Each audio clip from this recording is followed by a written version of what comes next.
अगले दिन सुबह ठंडे हवा पाकर हम दोनों नींद से जगे। ठंडे में ठंडे पानी से नहा के ठिठुरते हुए माँ की पूजा किया। तब तक सूर्योदय होने वाला था।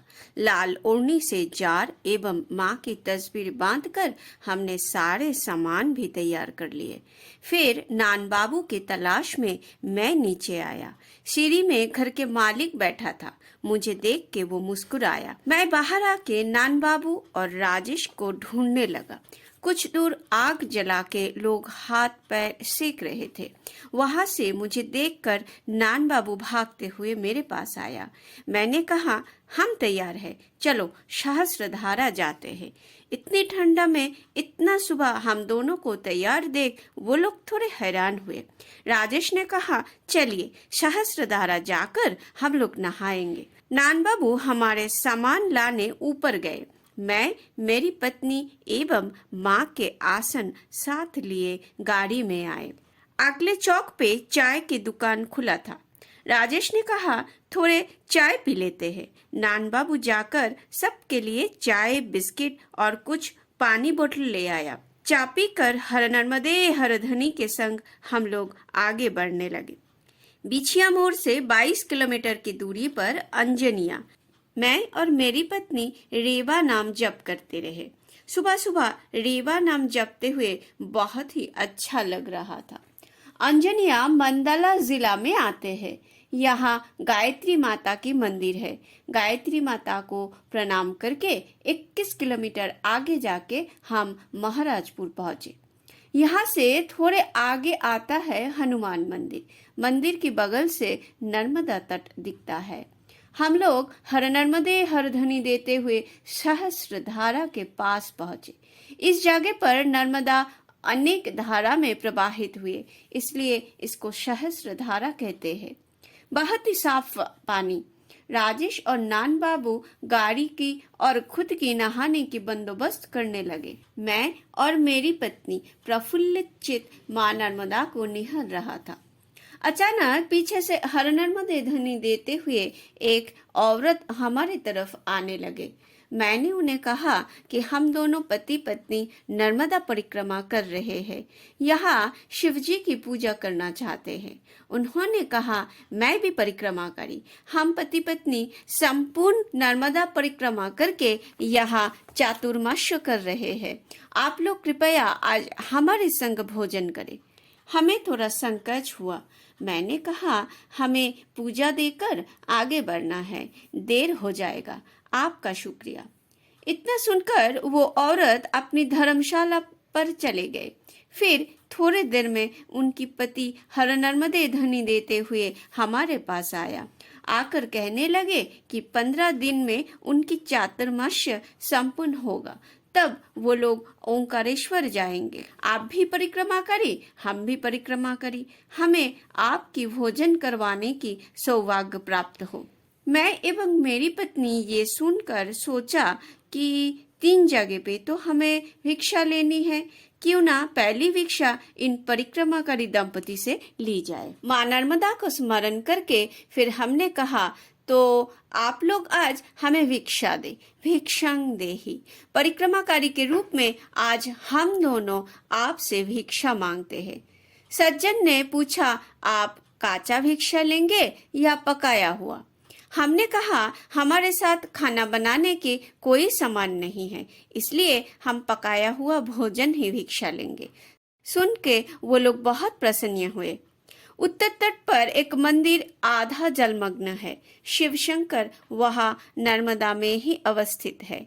डैम के कारण अब नर्मदा अपनी स्वाभाविक छंद खोकर एक एक जगह एक एक तरह बह रही है। हम लोग पूजा सामान लिए शिवलिंग के पास पहुंचे। मैंने सोचा यहाँ शिवजी की सहस्त्र नाम स्तोत्र से पूजन करते हैं। ये स्तोत्र स्वयं शिव महर्षि तंडी को कहा था। महाभारत की 16 अध्याय में महादेव की इन नामों की उल्लेख मिलता है। मैं और मेरी पत्नी पूरे मन से सहस्त्र नामावली के संग शिव की स्तुति और पूजन करने लगे। धर्मशाला में खाना पकाते हुए परिक्रमाकारी दंपति भी आनंद उपभोग कर रहे थे। नर्मदा तट पर नर्मदा पानी से शिव पूजन करके बड़ा ही पावन अनुभूति होता है, जो चंद शब्द में बयान नहीं की जा सकती। मन शिव शंकर में एकात्म हो जाते हैं। पूजन के बाद हमने इष्ट नाम जप किए कुछ देर।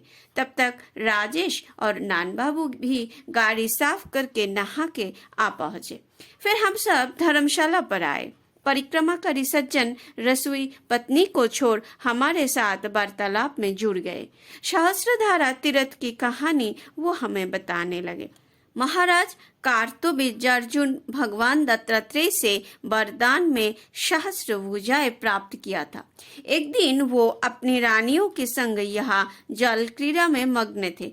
तब दशानन रावण आकर उन्हें युद्ध के लिए आह्वान किया। महाराज कार्तवीर्य रावण को सहस्त्र भुजाओं से पकड़ के पानी में डुबोए रखा। पुलस्त मुनि की अनुरोध पर फिर उन्हें छोड़ा। पुराकाल में इस स्थान को वैश तीर्थ भी कहा जाता था।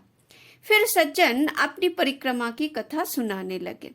24 अवतार मंदिर अब काफी टूट चुका है। माँ सीता की प्राचीन सुंदर मूर्ति भी वन की पुराने मंदिर से चोरी हो गए हैं। वो जगह अब काफी खतरनाक, लुटेरों की परेशानी बढ़ गए। पर परिक्रमा में उन्हें ये अनुभूति भी रहा कि परिक्रमाकारी को हमेशा माँ नर्मदा रक्षा करती है। हमारे वार्तालाप बहुत ही आनंदमय हो उठा था। सज्जन की पत्नी रसोई घर से कभी कभी हमारे साथ जुड़ रही थी। फिर हम सब भोजन के लिए बैठे। परिक्रमाकारी दंपति पहले 2 थाली लाए। मैं और मेरी पत्नी हाथ बढ़ाए कहा, भिक्षांग देहि। वो थाली हमें दिया। दाल, रोटी, सब्जी, साधारण खाना उनके प्रेम और सेवा भाव से जैसे असाधारण हो उठा था। परिक्रमा शुरू के पहले दिन ठीक से भोजन किया था। फिर आज भोजन की उपरांत हम गाड़ी की तरफ बढ़े। हमारे साथ कुछ घर में बनाया हुआ मिठाई था। हमने उन्हें दिया। वो लोग खुशी खुशी मिठाई लेकर हमें यात्रा की सफलता के लिए शुभकामना दिया। चंद घंटों में आपस में जैसे एक रिश्ता सा हो गया था। याते समय उनके आंख नम और हम भी उदास हो गए। पर परिक्रमा में आगे बढ़ना ही नियम। हम लोग हर नर्मदे हर ध्वनि देते हुए आगे बढ़ने लगे। सहस्त्रधारा से झोतेश्वर की रास्ते आता है धूमावती मंदिर। सहस्त्रधारा से 7 किलोमीटर महाराजपुर चौक। चौक से दाहिने तरफ आधे किलोमीटर चल के धनसौर जाने की रास्ता। धनसौर से 15 किलोमीटर पर आया कहानी। कहानी बाजार से दाहिने तरफ 20 किलोमीटर जाके मिला धूमा मोड़। यहाँ हम लोग थोड़े चाय पी लिए, पर बहुत ढूंढकर भी कोई टॉयलेट नहीं मिला। लंबे सफर में ये बहुत ही दिक्कत की बात है। धूमा पुलिस चौकी से थोड़ा आगे जाकर बाएं तरफ मिला धूमावती मंदिर के मुख्य द्वार। मंदिर के दरवाजा बंद था। मंदिर के सामने हर नर्मदे हर ध्वनि देने से एक बूढ़ी महिला सामने आए। मैंने कहा, हम परिक्रमाकारी माँ धूमावती की आशीर्वाद लेने आए। उन्होंने कहा, आप थोड़ा रुको, मैं चाबी लेकर आती हूँ। परिक्रमाकारी के लिए दर्शन उपलब्ध करवाना भी एक परिक्रमा की परंपरा है। माताजी चाबी लाकर मंदिर खोल दिए। सामने अपरूप माँ धूमावती कान्हा को गोद में लिए हुए है। माँ के सामने थोड़ी देर बैठ के जप करके हम बाहर आए। धूमावती मंदिर के बगल में शिवजी के मंदिर पर भी माथा टेक कर हमने परिक्रमा की सफलता प्रार्थना किया। फिर हर नर्मदे हर ध्वनि देते हुए हम आगे बढ़ गए। धूमावती मंदिर से थोड़ा आगे जाकर बाएं तरफ आया झोतेश्वर।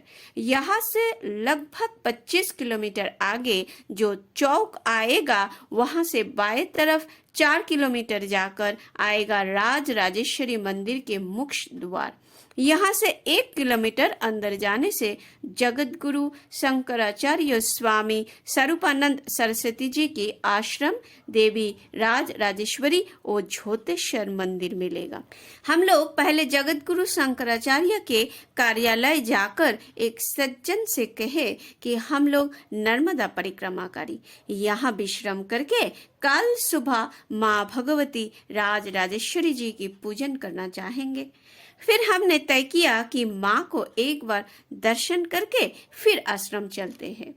माँ की बहुत ही सुंदर मनमोहित कर दिव्य मूर्ति जैसे माँ स्वयं यहाँ विराजमान है। माँ को दर्शन करके प्रसन्नचित्त हम लोग सीधे आश्रम आए। हमारे लिए घर प्रस्तुत था।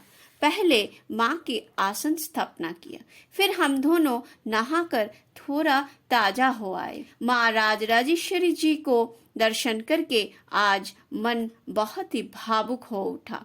हमने माँ की भजन पूजन करके जप करने लगे। आज माँ की दर्शन कांक्षा में मन बहुत चंचल, ऐसा क्यों पता नहीं, शायद ये तपोभूमि की प्रभाव है।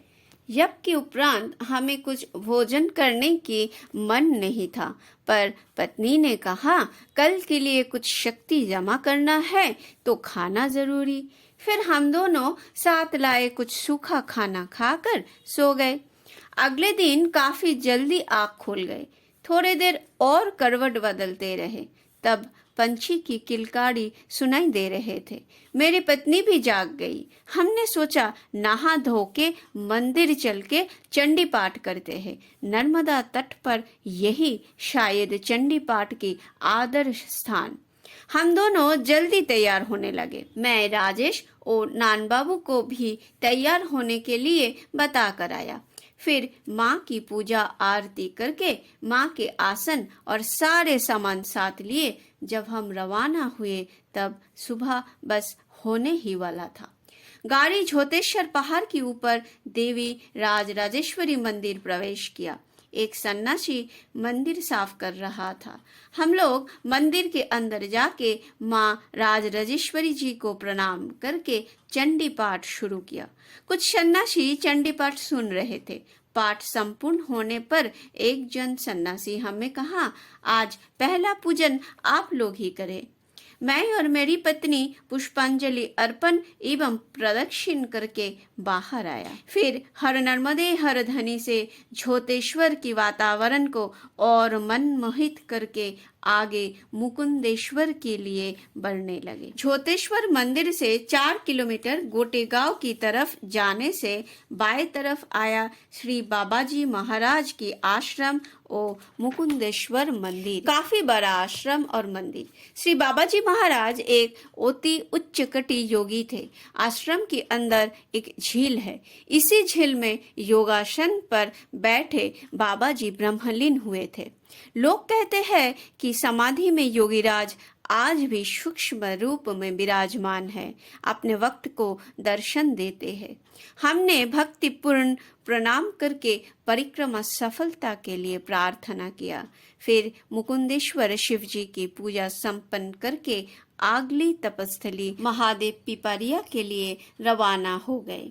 मुकुंदेश्वर मंदिर से 11 किलोमीटर गोटेगांव पहुंच के चाय के दुकान दिखाई दिया। पास जाकर देखे भुजिया भी बन रहा था।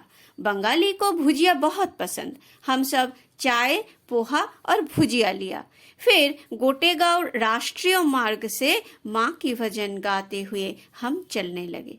लगभग 13 किलोमीटर जाने के बाद अचानक राजेश गाड़ी रोक दिया। कहने लगे, पैर बार बार ब्रेक की तरफ जा रहा है, जरूर हम गलत रास्ते पर है। बहुत ही आश्चर्यजनक बात है ये।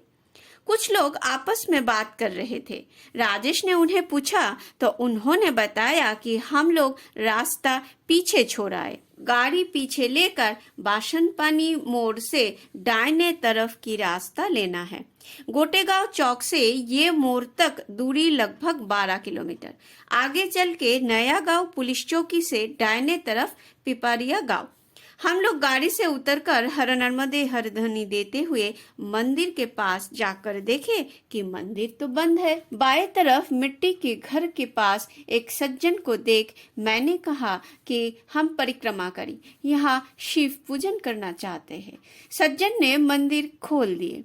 मंदिर के दाहिने तरफ प्रवाहित नर्मदा देख के राजेश और नान बाबू नहाने की इच्छा व्यक्त किए। मैंने कहा पहले तुम लोग पूजा के लिए नर्मदा पानी ला दो, फिर हम पूजा करें और तुम लोग नहा कर आओ। मेरी पत्नी पूजा उपाचार लिए मंदिर में प्रवेश किया। हमारे सामने एक अति बृहत शिवलिंग, इतना बड़ा शिवलिंग हमने पहले कभी नहीं देखा। आश्चर्यचकित होकर हम दोनों शिवलिंग को निहारने लगे। तब वो मिट्टी के घर से एक बूढ़ी माताजी आई। अपने परिचय में उन्होंने कहा कि वो इस मंदिर की महंत श्री गुलाबगिरी महाराज की माता और ये शिवलिंग उन्हीं की पूर्व पुरुष द्वारा स्थापित। उन्होंने ये भी कहा कि इस परिवार की पूर्व पुरुष सारे तपस्वी रहे। ये जगह भवानीगढ़ बाबा गिरी महाराज की तपस्थली। वो एक उच्चकोटि योगी थे। नर्मदा तट की इस स्थान पर वो तपस्या मग्न रहते थे। सपने में शिवजी इन्हें कहा हेनोतिया पहाड़ी की सिंहपुर नामक स्थान पर वो अवस्थित है, उन्हें लाकर यहाँ स्थापित की जाए। ये लगभग 500 साल पुरानी कहानी है। बाबा जी शिव आदेश अनुसार सिंहपुर गए, पर उन्हें कहीं शिवजी नहीं मिला। फिर वो सिंहपुर जंगल में 12 साल तप और हवन करने लगे। तत्पश्चात शिवजी उन्हें फिर दर्शन दिए और वो शिवलिंग को पाया। तब शिवलिंग आधात जैसे उच्च था। माता जी बालिका वधू रूप जब इस घर पर आई, तब लगभग 70 साल पहले की बात, तब यह शिवलिंग एक हाथ जैसे उच्च था।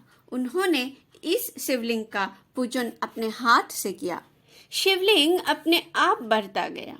अब शायद 5 फुट जैसे होंगे।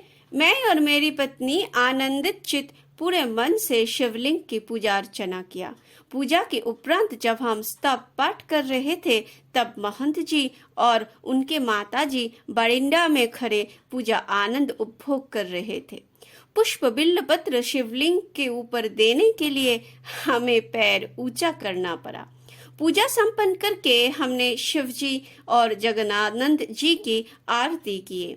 ये अलौकिक तपभूमि से एक रिश्ता सा जुड़ गया था। माता जी की भी आंख नम। उन्हें प्रणाम करके हर नर्मदे हर ध्वनि देते हुए हम आगे बढ़ने लगे। महादेव पिपरिया से 7 किलोमीटर आगे बड़े रास्ते के ऊपर आता है नया गांव पुलिस चौकी। यहाँ से दाहिने तरफ नरसिंहपुर जाने के रास्ता। नया गांव से लगभग 13 किलोमीटर पर नरसिंह मंदिर। इस जगह पर इस मंदिर की काफी महत्व है। हम लोग नरसिंह अवतार दर्शन करके करेली स्टेशन की तरफ बढ़ गए। करेली से और 16 किलोमीटर आगे हमें ब्रह्मांड घाट मिला। यहाँ पितामह ब्रह्मा तप किया था।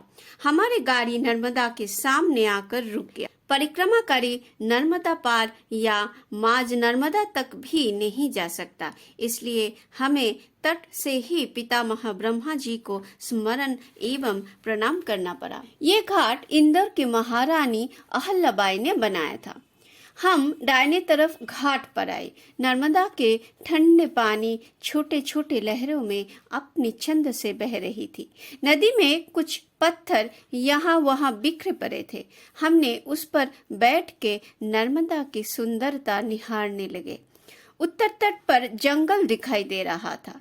कोई कोलाहल नहीं, बहुत ही शांतिपूर्ण एक आध्यात्मिक जगह है ये। तपस्या के लिए बिल्कुल उपयुक्त। घाट की दाहिने तरफ नर्मदा मंदिर। यह मंदिर साधिका श्रीमती बिमलाबाई चौबे जी ने स्थापित किया। 1972 साल की 15 मई माता बिमलाबाई पैदल नर्मदा परिक्रमा प्रारंभ किए। 4 साल 1 महीना 6 दिन में पूर्ण जलहरी परिक्रमा संपूर्ण करके वो ब्रह्मांड घाट पहुंचे। मां नर्मदा की आदेशानुसार उन्होंने यहाँ नर्मदा मंदिर स्थापित किया। और अपनी तपस्वी जीवन व्यतीत करने लगे। माता बिमलाबाई एक दिन अपनी पुत्री से कही कि 2006 साल की 7 अप्रैल वो ब्रह्मलीन होगी। उनकी समाधि मंदिर यहाँ स्थापित की जाए। उस अंचल की कलेक्टर साहब ये सुन के बोले, आधुनिक युग में ऐसा नहीं होता, ऐसा कुछ वो होने देंगे नहीं। 7 अप्रैल कलेक्टर साहब पुलिस साथ लिए उपस्थित हुए। अंचल के लोग, माता बिमलाबाई की पुत्री और जामाता भी वहां जमायत हुए। सबके सामने माताजी के प्राण उनके ब्रह्मतालु भेद कर ज्योति रूप आकाश में समा गए। सारे उपस्थित सज्जन आश्चर्यचकित होकर ये दृश्य देखते रहे। इसके उपरांत माता बिमलाबाई की समाधि मंदिर स्थापित की गई। माता जी की पुत्री ने हमें बताया कि आप जहाँ बैठे हो, इसी स्थान पर माता जी ध्यान में बैठे ब्रह्मलीन हुए थे। हम तुरंत उठकर उस जगह पे अपना माथा टेका। हमारी परिक्रमा की बस 2.5 साल पहले की बात है ये। लोग कहते हैं कि यहाँ भीम और अर्जुन तपस्या के लिए आया था।